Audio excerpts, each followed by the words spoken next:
रत्नागिरीमध्ये गेल्या 2-3 वर्षाच्या कालखंडामध्ये प्रचंड प्रमाणात मोठ्या प्रमाणात घोटाळा डांबराचा झालेला दिसून येतो आणि त्या संदर्भात आम्ही ज्यावेळेला कोकणामध्ये आपल्याला माहितीच आहे की NH-66 हा जो हायवे आहे त्याच्यात खड्डे ज्या पद्धतीने पडले होते त्याबाबत आम्ही संबंधित खात्याला विचारणा केली असता तिथे आम्हाला कुठली सहकार्याची भूमिका त्यांनी दाखवली नाही.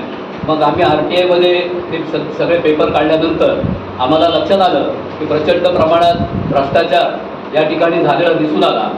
आपल्याला माहितीच आहे की रत्नागिरीमध्ये संपूर्ण रत्नागिरी असेल किंवा सिंधुदुर्गमध्ये असेल तर RD सामंत कन्स्ट्रक्शन कंपनी ही मोठ्या प्रमाणावरती डांबरीकरणाची रस्त्यांची कामं करत असते आणि ही जी कंपनी आहे त्या कंपनीचे मालक RD सामंत कंपनीचे मालक जे आहेत ते रवींद्र सामंत आणि त्याचबरोबर किरण सामंत हे आपल्या त्या महाराष्ट्र राज्याचे उद्योगमंत्री आहेत उदय सामंत यांचे ते वडील आणि भाऊ आहेत आणि त्यांची फॅमिलीची जी कंपनी आहे या कंपनीच्या माध्यमातून डांबराचे जे चलन आपण वापरतो डांबरीकरणासाठी ती चलन त्यांनी 3 ते 4 डिपार्टमेंटमध्ये वेगवेगळ्या सेम चलन 3 ते 4 डिपार्टमेंटमध्ये वापरली आणि त्या माध्यमातून डांबरीकरणाचा मोठा घोटाळा केला आणि सगळ्यांची म्हणजे शासनाची फसवणूक केली, अधिकाऱ्यांची फसवणूक केली आणि डिपार्टमेंटची फसवणूक करून मोठ्या प्रमाणामध्ये पैसे लाटण्याचं काम या कंपनीने केलं आणि या कंपनीच्या माध्यमातून जवळजवळ सुमारे 80 कोटी रुपयांचा घोटाळा हा या 2-3 वर्षामध्ये दिसून आला. आपण जर पाहिलं तर गेली 20 वर्षापूर्वीपासून यांचा घोटाळा सुरू आहे.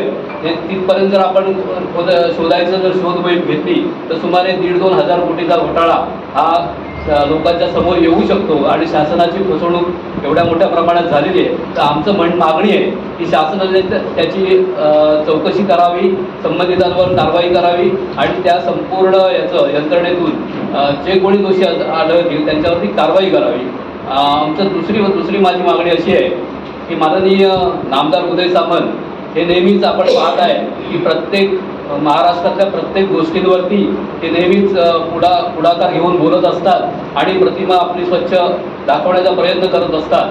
तर आमची मागणी अशी आहे की त्यांनी जर एवढे स्वच्छ प्रतिमेचे जर उदय सामंत असतील तर त्यांनी ही नैतिक जबाबदारी स्वीकारून आपल्या पदाचा राजीनामा दिला पाहिजे आणि अन्यथा माननीय मुख्यमंत्र्यांकडे पण आम्ही मागणी केलेली आहे की जर सन्माननीय जे आमदार आहेत मंत्री महोदय त्यांनी आपल्या पदाचा राजीनामा त्यांचा घ्यावा, अन्यथा त्यांना बडतर्फ करावा अशी आमची मागणी आणि आम्ही मुख्यमंत्र्यांकडे केलेली आहे.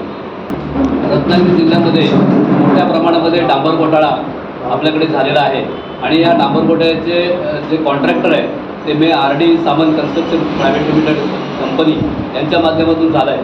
हे कंपनीचे मालक रवींद्र सामंत आणि त्यांचे दुसरे डायरेक्टर श्री किरण सामंत हे या राज्याचे उद्योगमंत्री नामदार उदय सामंत यांचे वडील आणि बंधू आहेत आणि यांच्या फॅमिली कंपनीतून हा मोठ्या प्रमाणात भ्रष्टाचार झालेला आहे. याच्यामध्ये डांबराची चलनं जी एक चलन आपल्याला पूर्ण जी क्वांटिटी असते ती वापरल्यानंतर ते बिल क्रॉस करून आपल्याला ते कॉन्ट्रॅक्टरला फक्त झेरॉक्स दिली जाते आणि ओरिजिनल चलन हे त्यांच्या फाईलला ठेवलं जातं.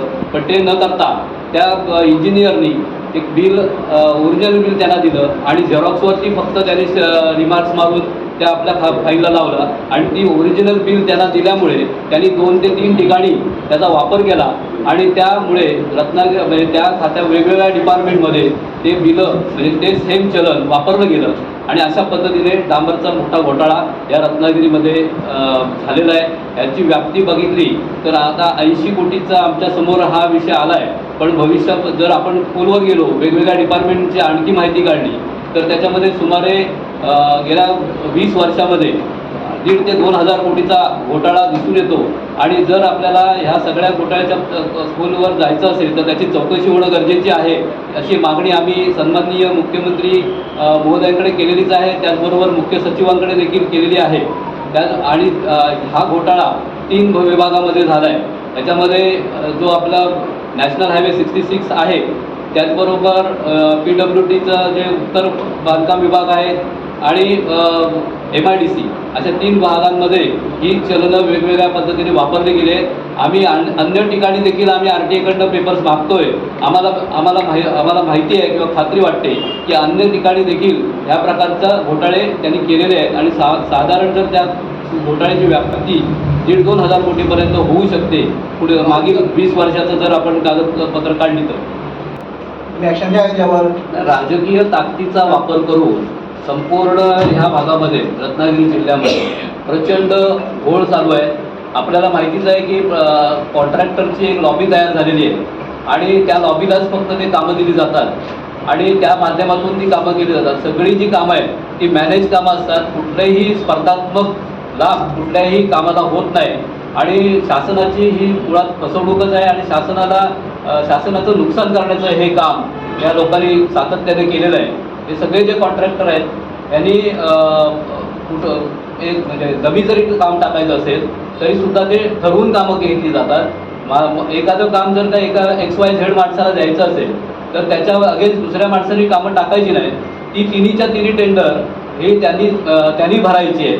अशा पद्धतीने कामकाज ह्या रत्नागिरी जिल्ह्यामध्ये चालू आहे आणि परिसरामध्ये चालू आहे आणि हे संपूर्ण जे आहे ते ह्या असोसिएशनचे जिल्ह्याचे अध्यक्ष किरण सामंत हेच बघत असतात आणि त्यांच्याबरोबर आता तालुका अध्यक्ष देखील त्यांनी वेगवेगळ्या तालुक्यामध्ये नेमले.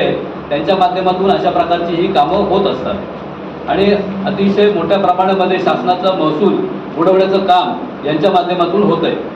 आवारामध्ये कलेक्टर ऑफिसच्या आवारामध्ये DPTCचा हॉल बांधत आहे. त्या DPTC हॉलमध्ये टेंडर काढलं होतं पहिल्यांदा 1 कोटी रुपयाचं. एका रिटायर ठेकेदाराने ते टेंडर भरलं होतं. पण त्यांना ते या कंपनीला हे काम करायचं नव्हतं पण त्याचं एस्टिमेट 1,57,00,000 रुपये केलं.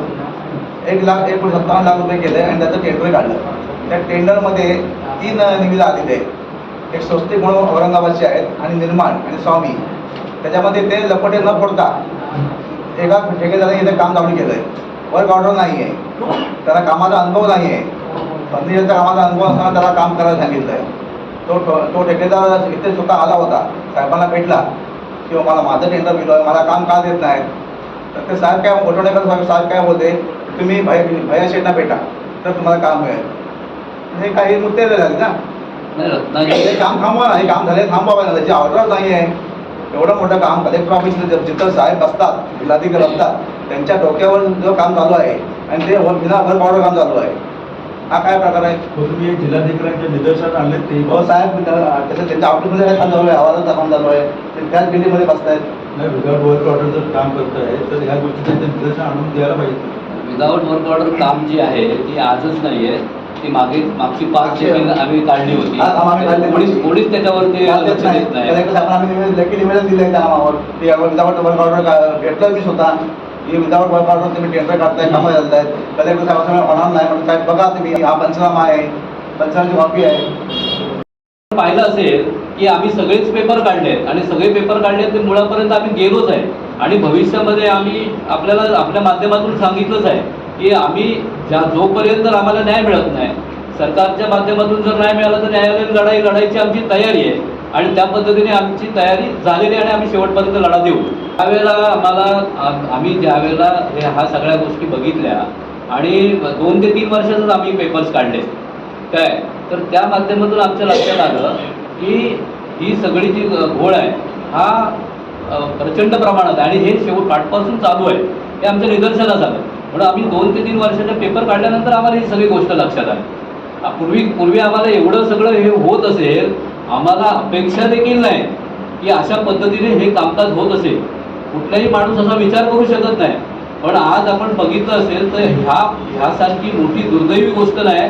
जे राज्याचं नेतृत्व करतायत त्यांचेच कुटुंबीय अशा पद्धतीने लुटमार करायचं काम ह्या राज्यामध्ये चालतं हे आम्ही आमच्या विचाराच्या पलीकडे आहे आणि म्हणून आम्ही आजपर्यंत ह्या विषयात कधी बघितलं नव्हतं. परंतु ज्या वेळेला आमच्याकडे NS 66चा ज्या वेळेला विषय आला की संपूर्ण रस्ते खड्डेमय आहेत, पावसाळ्यात लोकांना प्रचंड नुकसान होत आहे आणि त्यावेळेला आमच्या लक्षात आलं की हे काहीतरी गोळ आहे. म्हणून आम्ही तिकडे गेल्यानंतर मग जे काही पेपर्स आम्ही काढले त्यांच्या माध्यमातून ह्या सगळा घोटाळा उघड झाला अनेक घोटाळे आहेत झालेले आहेत, ज्याच्या माध्यमातून पुढे हळूहळू सगळे एक एक आपल्या समोर येतील.